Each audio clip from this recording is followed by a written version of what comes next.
శ్రీకృష్ణుడు 16,108 మంది మహిళలను ఒకేసారి ఎందుకు పెళ్లి చేసుకున్నాడు?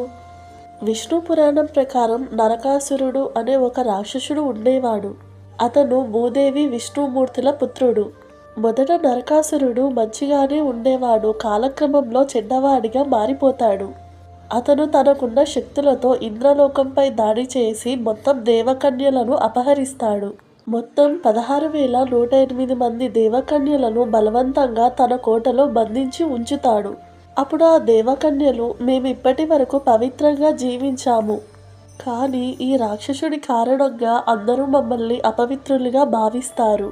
ఓ శ్రీకృష్ణ, మమ్మల్ని దయచేసి కాపాడండి అని వారందరూ శ్రీకృష్ణుడిని వేడుకుంటారు. కానీ నరకాసురుడి మరణం శ్రీకృష్ణుడి చేతిలో లేదు.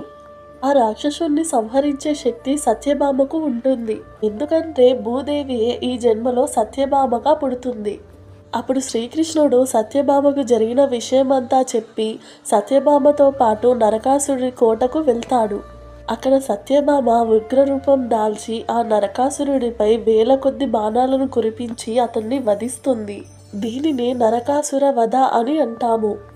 అప్పుడు ఆ దేవకన్యలందరూ కృష్ణుడి ముందు బాధపడుతూ, ఈ అపవిత్రమైన జీవితాన్ని మేము జీవించలేము, మీరు మమ్మల్ని స్వీకరించి మా గౌరవాన్ని తిరిగి తీసుకురండి శ్రీకృష్ణ అని వేడుకుంటారు. వారిని చూసి కృష్ణుడు దయతలిచి ఆ 16,108 మంది దేవకన్యలను వివాహం చేసుకుంటాడు.